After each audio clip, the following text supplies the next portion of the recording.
Assalamualaikum warahmatullahi wabarakatuh. Halo sobat semuanya, dimanapun kalian berada. Tak bosan saya mendoakan, semoga semuanya sehat dan sukses selalu. Amin.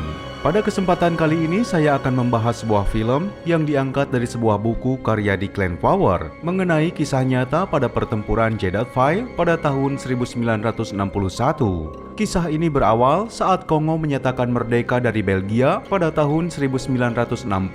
Sejak saat itu, beberapa gerakan kemerdekaan membuat suatu pemilihan presiden, di mana Joseph Kasavubu terpilih menjadi seorang pemimpin, sedangkan Patrice Lumumba terpilih menjadi seorang perdana menteri. Belum setahun merdeka, situasi pergolakan politik di sana mulai tak stabil, lantaran salah satu provinsinya memutuskan untuk keluar dari kedaulatan Kongo, yaitu Provinsi Katanga. Provinsi ini dikenal kaya akan tambang mineralnya, maka tak heran bila wilayah ini menjadi rebutan antar penguasa. Permasalahan ini pun memuncak ketika seorang politikus bernama Moise Tshombe mendapatkan dukungan penuh oleh Belgia. Dia menjanjikan akan dijadikan seorang presiden di sana. Tak hanya itu, Tshombe juga akan mendapat bantuan berupa pasukan bayaran militer dari Belgia. Atas krisis itu, Perdana Menteri dan Presiden Kongo mengajukan sebuah petisi kepada Lembaga Perdamaian Dunia atau PBB yang berisikan tentang pengajuan bantuan militer dalam hal melindungi kedaulatan negara Kongo. PBB akhirnya mengirimkan pasukan penjaga perdamaian dunia atau ONUC, salah satunya perwakilan dari negara Irlandia, yaitu Batalion ke-35 Kompia, Angkatan Darat Irlandia. Mereka akan menjalani sebuah operasi militer bernama Operasi Mordor, di mana mereka akan bertugas mempertahankan wilayah tambang yang berada di Jeddah File agar tak jatuh ke tangan pihak pemberontak. Selama 5 hari bertempur, pasukan Irlandia harus merasakan duka lantaran mereka telah kehabisan amunisi bahkan tanpa adanya bantuan.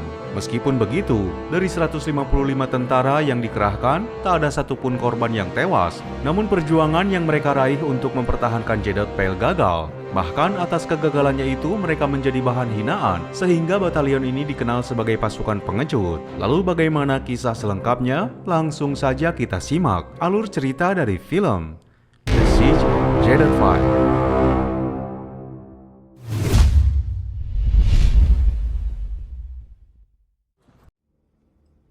Do you have a plan? Sorry that we're not welcome here, but thank you. However, we will be thoughtful hosts.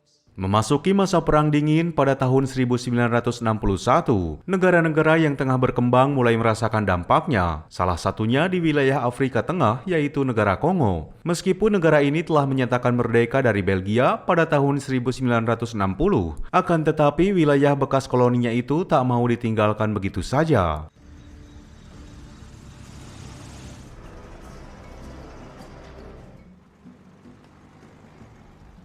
Belgia menyadari bila salah satu provinsi bagian Kongo, yaitu Provinsi Katanga, menyimpan kandungan bahan tambang mineral yang sangat banyak, dan atas hal itu mereka berani menanamkan modal di sana sebagai landasan untuk meraup keuntungan sebanyak-banyaknya. Sebagai tahap awal, Belgia mendekati seorang politikus dari kubu oposisi pemerintah yang bernama Moise Tshombe agar bisa membujuknya bila Provinsi Katanga mampu berdiri sendiri tanpa harus bergantung kepada Kongo.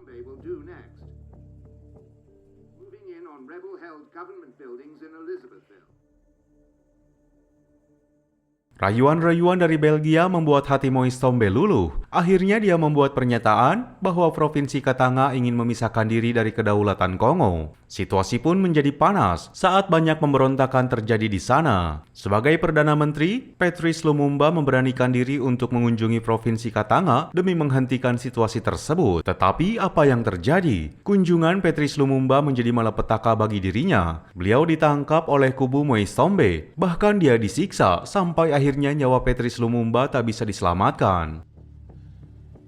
Here's another home to all our people. Atas kejadian itu, membuat Presiden Kongo yang bernama Joseph Kasavubu membuat petisi yang ditujukan kepada Lembaga Perdamaian Dunia atau PBB agar mereka bisa merespon dengan cepat ketegangan yang terjadi di negaranya. Sebagai Sekretaris Jenderal PBB, Dag Hammarskjöld mengambil langkah tegas dalam krisis Kongo. Dia menunjuk delegasi Irlandia yang bernama Chris O'Brien untuk memimpin misi ini. Secara pribadi, Dag Hammarskjöld berperan agar Chris O'Brien menjalankan sebuah prosedur. Bila mana terjadi kesalahan, kemungkinan besar akan memicu Perang Dunia Ketiga. Pasalnya, kondisi di belahan dunia tengah panas akibat adanya pergesekan antara Amerika dan juga kubu Uni Soviet. Another world war. Yes. And everybody sees that. I want you to be our man on the ground. Meanwhile, they're building a wall in Berlin. Di saat yang sama, Moise Tshombe mendengar bila PBB tengah merencanakan pengiriman pasukan perdamaian ke wilayah Kongo. Atas hal itu, dia meminta bantuan kepada rekannya untuk membantunya menyiapkan pasukan. Sebagai gantinya, bila mana Provinsi Katanga berhasil memisahkan diri dan menjadi sebuah negara, sebagai calon presiden, dia akan menasionalisasi perusahaan-perusahaan Belgia yang ada di wilayahnya. Akhirnya dari negosiasi itu, terjalin sebuah kesepakatan di mana Moise Tshombe akan menerima tentara bayaran, bahkan komando penuh akan berada di tangannya. Of the United Nations here with open arms.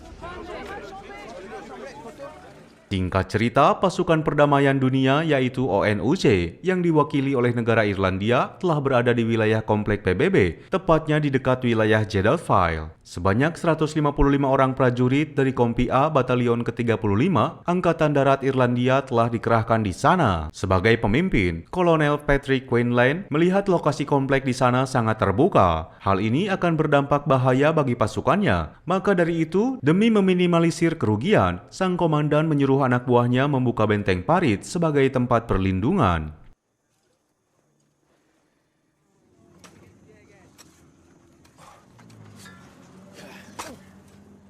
Di samping itu, persediaan ransum yang diterima oleh pasukan Irlandia tak mencukupi. Kolonel Quinlan lalu mengajak pasukannya untuk pergi ke kota untuk mencari tambahan suplai makanan. Ternyata kehadiran pasukan PBB tak disukai oleh warga pribumi di sana, sebab pada dasarnya orang-orang itu memang telah menyetujui pemisahan kekuasaan dari pemerintahan resmi. I don't think you'll find any of the bars here to your liking. Sorry that we're not welcome here. But thank you. Tak hanya bertemu dengan warga pribumi, Kolonel Quinlan juga bertemu dengan komandan tertinggi pasukan bayaran yang berasal dari Prancis, bernama Roger Louis Falque. Dahulunya dia merupakan seorang perwira berpangkat kolonel Angkatan Darat Prancis, bahkan dia juga seorang veteran Perang Dunia Kedua. Kehadiran tentara bayaran di sana bertujuan untuk membantu Moise Tshombe demi mengamankan sebuah tambang uranium agar tak jatuh kepada pihak pemerintahan yang sah. Di sisi lain, perwakilan dari PBB yaitu O'Brien membuat langkah yang cukup berani dengan melancarkan sebuah operasi Mordor, di mana pasukan PBB yang berada di bawah komandonya berusaha untuk menguasai tempat-tempat strategis sebagai tindakan memperkecil gerakan perlawanan. Take aggressive action to reclaim key buildings held authorized to implement Operation Morthor immediately. Have the distinction of being the only troops with any real military experience. Tetapi nyatanya, operasi Mordor berdampak sangat buruk saat pasukan perdamaian tak sengaja melemparkan sebuah granat ke dalam gedung stasiun radio yang menyebabkan 30 warga sipil tewas. Kesalahan itu membuat O'Brien cemas, sebab hal itu bisa berisiko sangat fatal. Maka demi mengantisipasi hal-hal yang tak diinginkan, O'Brien meminta asistennya agar tak membuat laporan kepada pihak PBB atas apa yang terjadi di stasiun radio Katanga. To work just because the troops lost the ones trying to climb out of the windows. We couldn't take the chance that they were armed. We finished them off with grenades through the windows and eliminated the enemy. Di sisi lain, insiden tersebut justru disambut baik oleh kubu Moise Tshombe. Mereka akan memanfaatkan kesalahan pihak pasukan perdamaian dengan merencanakan serangan balik. Para tentara bayaran akan menargetkan Jedalfile sebagai tujuan utama sebab wilayah tersebut berdekatan dengan tambang uranium. Need to retaliate.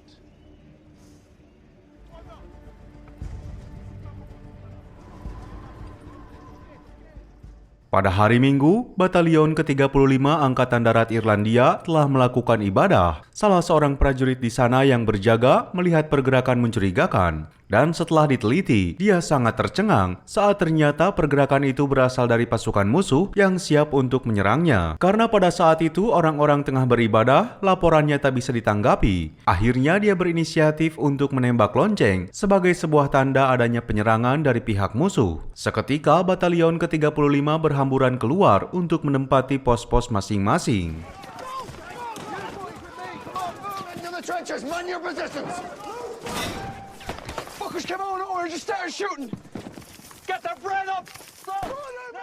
Kekuatan musuh tak main-main. Mereka dipersenjatai dengan beberapa kendaraan tempur yang membuat pasukan Irlandia terpojok. Namun seberapapun banyak tentara bayaran yang berada di kubu Maestombe, mereka hanyalah sekumpulan pria yang belum banyak pengalaman di medan perang. Dan terbukti, ketika pasukan Irlandia menyerang balik, pihak musuh ternyata malah memutuskan untuk mundur jauh ke belakang. Dan secara otomatis, pertempuran di hari pertama dapat dimenangkan oleh pihak pasukan perdamaian Irlandia.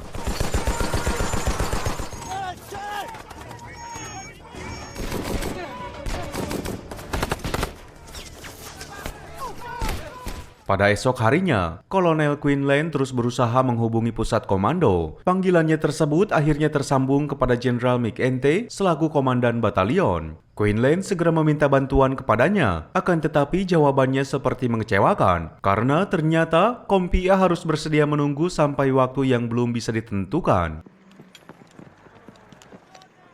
I have 150 boys here and we need reinforcements. Troops in the field are on Operation Morthor, Commandant. Allow our plan to play out.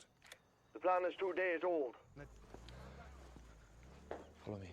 Saat matahari mulai tenggelam, Kompi A lagi-lagi dikejutkan dengan adanya serangan dari pihak musuh, yang kali ini gelombang serangan jauh lebih banyak dari apa yang diperkirakan. Namun pasukan Irlandia tak mau menyerah. Dengan memanfaatkan area terbuka, mereka satu persatu bisa melumpuhkan pihak musuh, termasuk seorang pria berbaju putih.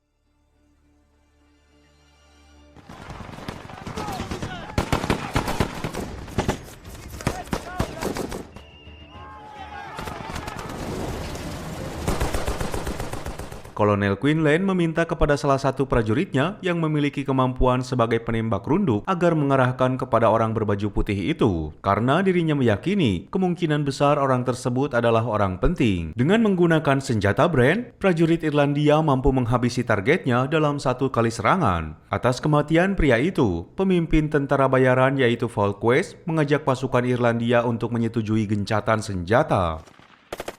Retreat! Retreat! Won't have to wait too long to find out. Brand on a single shot! I need the Brand!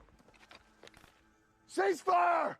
Selama gencatan berlangsung, kedua kubu sama-sama mengevakuasi orang-orang yang terluka. Tapi di samping itu, Falkquest memanfaatkan waktunya supaya pihak Irlandia menyerah dan pergi dari wilayah Jeddah. Tanpa diduga, Kolonel Quinlan menolak persyaratan itu, walaupun taruhannya adalah nyawanya sendiri. Karena sikap kegigihan itulah, Falkquest melakukan trik curang, di mana sebetulnya dia telah menyusupkan sebagian prajuritnya dari divisi mortir di dalam sebuah mobil ambulans.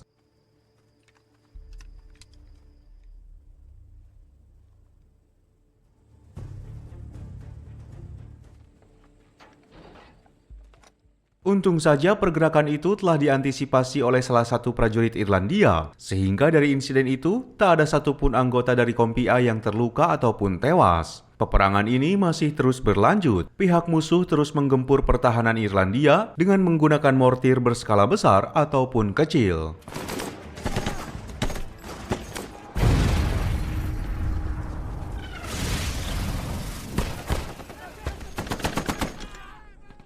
Lagi-lagi meskipun memiliki persenjataan lengkap, tentara bayaran Sombe tak mampu menembus parameter pertahanan Kompi A. Malah sebaliknya, pasukan Irlandia mampu menghancurkan salah satu mortir mereka. Fire one!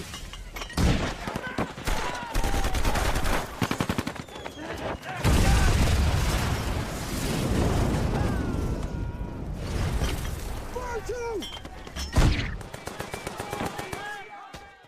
Situasi tersebut menjadi titik balik di mana pasukan Irlandia mampu membalikan keadaan. Akibatnya, para tentara bayaran harus kembali menerima kekalahan di hari kedua. Dan di saat yang sama, Sekretaris Jenderal PBB Dan Hammarskjöld mendapatkan kabar yang kurang menyenangkan atas insiden yang terjadi di stasiun Radio Katanga. Everything stands still while he thinks about what to do. At Radio Katanga. 30, sir. Sounds to me like you're looking for an excuse, Commandant. Insiden itu menjadi tamparan keras bagi PBB, yang notabene-nya merupakan sebuah lembaga perdamaian dunia. Karena ulah O'Brien, salah satu orang kepercayaan Dag Hammarskjöld, nama PBB kini seperti tercoreng. Untuk menanggapi hal itu, O'Brien akan melakukan cara supaya nama PBB kembali pulih dengan melakukan pertemuan langsung bersama Noistombe di sebuah area netral. Pertemuan dua tokoh penting itu membahas tentang insiden di stasiun radio. Moise Sombe akan menyetujui permintaan O'Brien untuk memulihkan nama PBB di mata dunia, tapi dengan satu syarat bahwa PBB harus menyetujui penunjukannya sebagai presiden Katanga yang sah maupun pemerintahannya dalam resolusi PBB. Executed my loyalists. Recognize Katanga's legitimate government and president. Of course not, General. Jelas saja permintaan Sombe begitu sangat tak masuk akal, sehingga O'Brien merasa keberatan. Penolakan itu langsung dia limpahkan kepada pasukan PBB yang berada di Jeddah. Dan pada malam hari, Batalion ke-35 Angkatan Darat Irlandia mendapat serangan yang membuat beberapa gudang pasokan makanan dan amunisi hancur.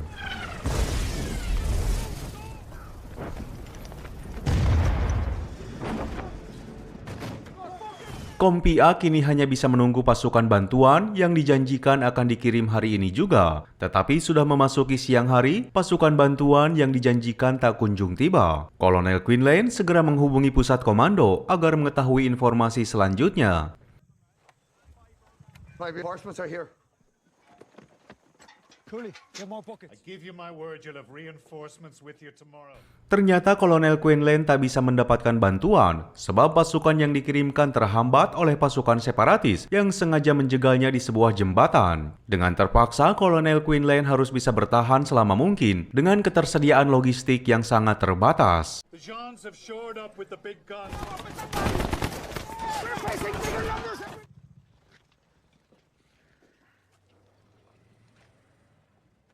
Menghadapi situasi sulit itu, Kolonel Quinlan terus memompa semangat anak buahnya. Meskipun kekurangan amunisi, makanan, dan minuman, mereka terus optimis bahwa pihak pusat akan segera mengirimkan bantuan. Intensitas pertempuran di hari keempat sangat sengit, di mana pasukan Irlandia kini harus menahan wilayah Jeddah bagaimanapun caranya. Bahkan mereka juga harus mampu mengalahkan pihak musuh yang kini telah mengerahkan satu pesawat jet latih jenis Voga CM-170 Magister.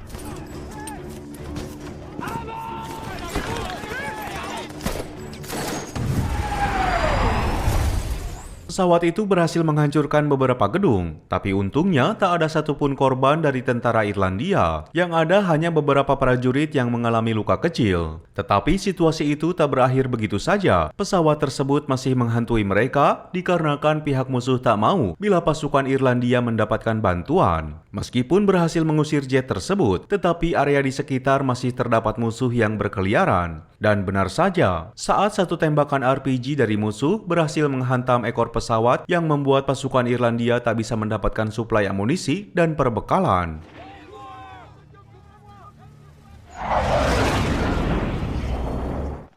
Sir, the Crows incoming.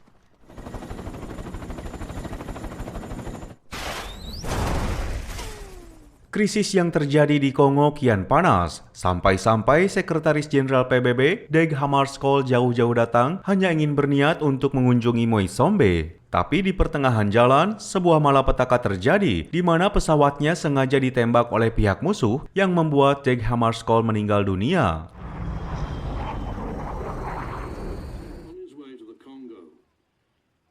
UN Secretary General Dag Hammarskjöld's plane went down.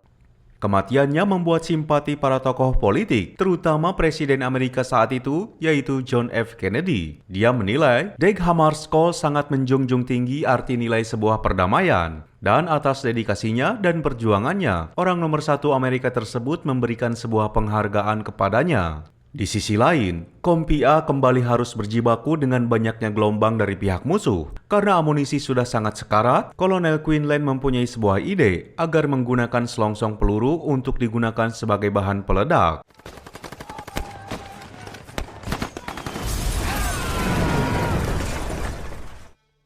Pull the shells. No.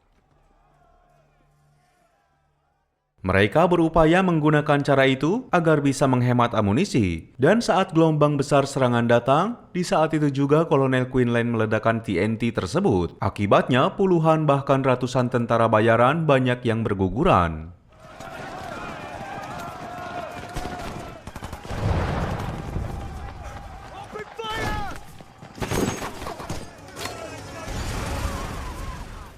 Namun semampunya Kompi A mengalahkan pihak musuh yang jumlahnya jauh lebih banyak, mereka tetap tak akan sanggup bila bertempur dalam keadaan kekurangan amunisi dan makanan. Bahkan yang lebih parah lagi, tak ada satupun bantuan yang mereka dapatkan. Wajar saja bila perjuangan Kompi A dalam mempertahankan wilayah Jeddah Vale harus berakhir dengan kata menyerah. 155 prajurit Irlandia dari Batalion ke-35 dibawa ke sebuah penjara dan akan diancam untuk dieksekusi mati.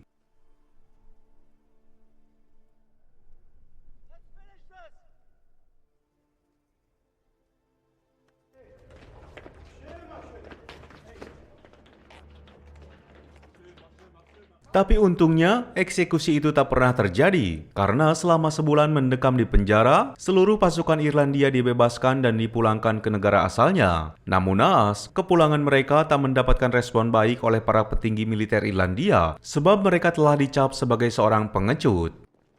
Commandant Quinlan. We treat your men like heroes, then we damage the institution by surrendering. You made us look bad. Di akhir film ini, sebuah epilog menceritakan bahwa Connor Chris O'Brien yang bertanggung jawab pada misi di Kongo telah menyatakan mundur dari PBB. Sementara René Falquet sebagai komandan tentara bayaran melanjutkan perjuangannya di Afrika dan Timur Tengah. Bahkan dia menjadi salah satu prajurit Prancis yang paling dihormati.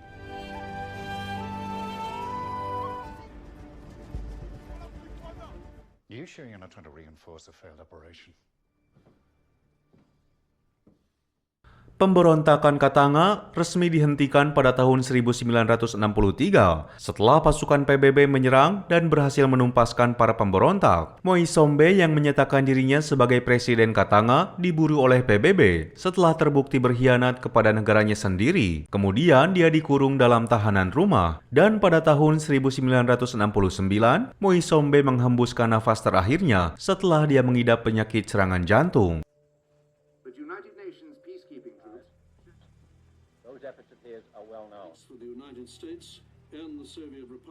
Pada tahun 2005, Kompi A Batalion ke-35 Angkatan Darat Irlandia yang awalnya dianggap pecundang akhirnya mendapatkan kemuliaannya kembali setelah beberapa investigasi menunjukkan bahwa mereka tak bersalah di Kongo. Presiden Irlandia saat itu menganugerahkan gelar kepahlawanan kepada mereka atas dedikasinya selama berjuang di sana. Hingga dengan ini pula, film ini pun akhirnya tamat.